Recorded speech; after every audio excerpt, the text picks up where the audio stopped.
What's going on, my friends? For today's episode, we're going to take a look at my newly acquired Invicta Gladiator.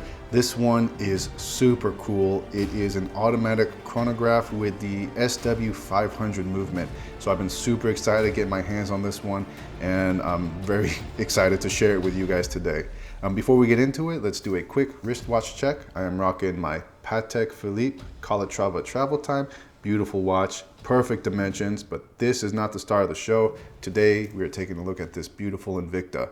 So as always, let's start off with price. I can't remember what I paid for it off the top of my head. I'll have that on the screen for you. I want to say it was like 700 bucks.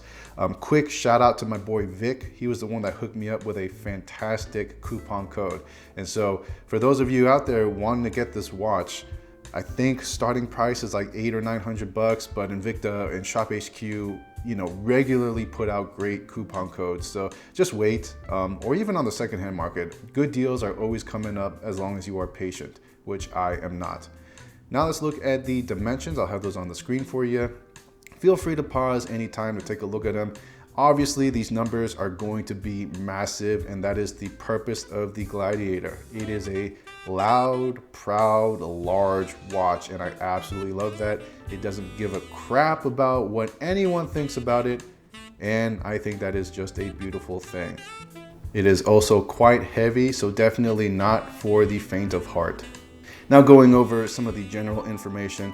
So starting off at the very top, we've got a unidirectional bezel here, dive style bezel, flame fusion crystal inside of that bezel, and then screw down pushers here for the chronograph function, and then a screw down crown, and then a screw down caseback, open caseback, so you can see that movement there. I'm not sure what the water resistance is. I can't remember off the top of my head. I will also have that on the screen for you. But I mean, for me, I'm not gonna wear this out in the water. Are you? Like, is anybody who's buying this watch getting it for the water resistance? Like, you're never gonna see me wearing this watch while I'm doing the dishes, in the shower, jumping into the pool. To me, this is a surface watch only. I'll be wearing this when I'm going to a party or etc. Definitely not for going into the water, but I'm sure it can, right? I'm not saying that it can't handle that. For me, I just wouldn't be wearing this in a wetsuit.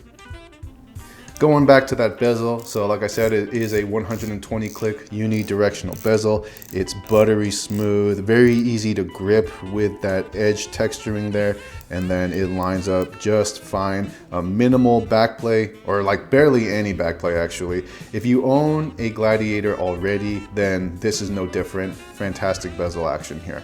One thing I really like is you've got that chain texturing on the inner diameter. And I like that, it pairs really well with the chains on the outside, and it's just a great attention to detail to continue the Gladiator Roman chain thing that they're trying to accomplish here.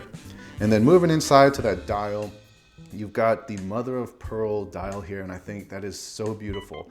Mother of pearl on any watch really gives it a very aesthetically pleasing look to it. And to really put the cherry on top, the indices sort of look like pearls, which also match well with the markers on the bezel. I like how you've got some contrast with more of a white mother of pearl subdial. And even though the colors are kind of wacky and crazy and gaudy, I think it is done sort of in a tasteful way, right? I like it. And then of course, you can't ever go wrong with a day-date complication. I love that. One thing I really like about this watch having the SW500 movement is that even though you've got a crazy looking Invicta watch, you can't deny the fact that the SW500 is a fantastic movement. To me, it is sort of reminiscent of a Valjoux 7750. I don't know if those are related in any way. I don't know if the SW500 is modeled off of the Valjoux 7750. I'll do some research later on, but honestly, I don't really care. If you know, let me know in the comments. But yeah, that's the dial. There's a lot going on, but I think it's done just right. As a chronograph, it's sort of crowded, but it's not cluttered, if you get what I'm trying to say. And then moving on to the side, taking a look at these pushers. So these are screw down pushers, and I have a love-hate relationship with screw down pushers. I love them because it gives me that emotional, mental feeling of safety and security, but I also hate them because it is too safe and too secure to be able to use the chronograph on the fly or, quickly. So for whatever reason, if you have to time something very fast, you're kind of shit out of luck because you have to dedicate at least 5 to 10 seconds to unscrewing these pushers.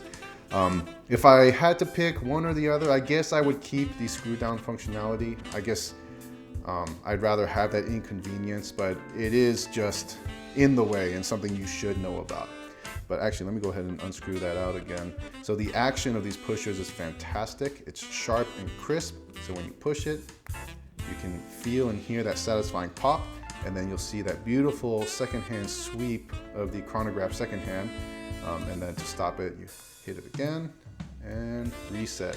So it's a great way for those of you not wanting to spend tens of thousands of dollars for a Swiss movement to still get a Swiss movement and all the bells and whistles of one.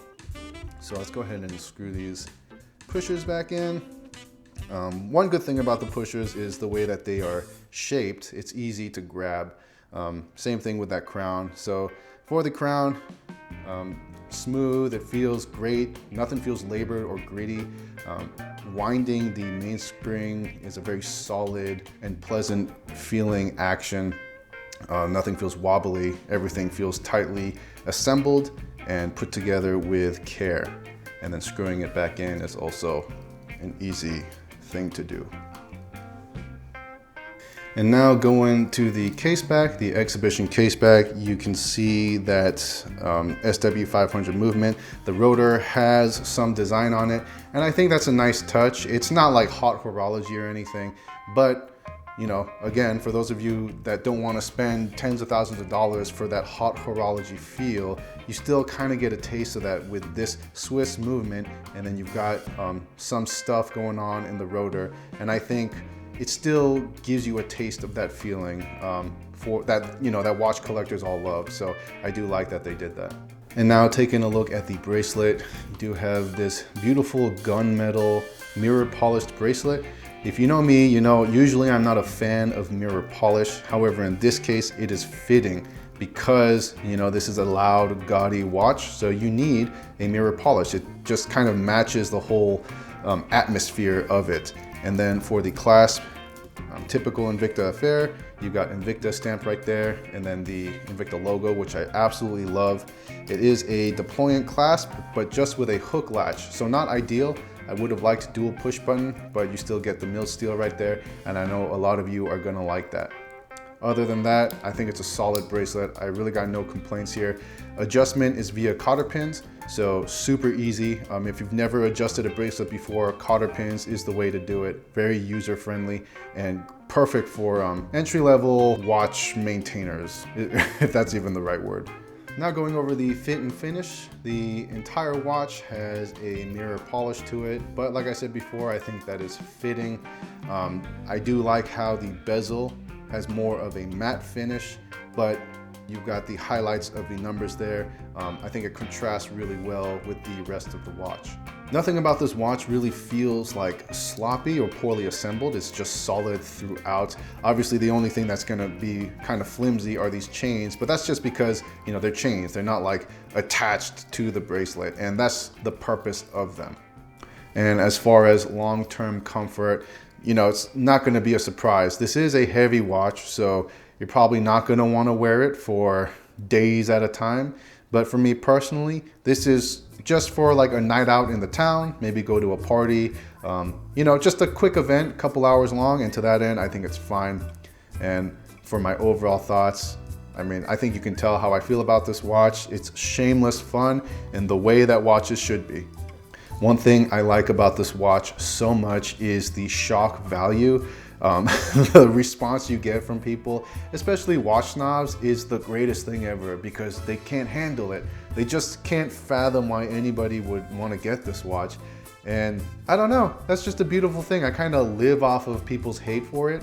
But there's equal amounts of people that absolutely love this watch, and I think it's a great thing to bring people together, and it is definitely going to catch people's attention and start conversations.